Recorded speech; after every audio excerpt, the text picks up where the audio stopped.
بسم الله الرحمن الرحیم. محترم بینندگان عزیز، قسمی که شما مشاهده می کنید با خاطر تامین امنیت مرکزی ولایت جوزجان یک گروه گزمه سیاری 24 ساعته شب و روز تهیه و آماده کردیم.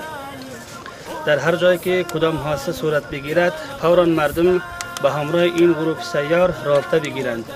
بعداً دفعتاً انشالله این گروه سیار گزمه رسیدگی می کنند و دیگر به خاطر گرفتن رابطه به همراه این گروه گزمه سیار 3 شماره تماس را برای ملت عزیزم ابلاغ می نمایم.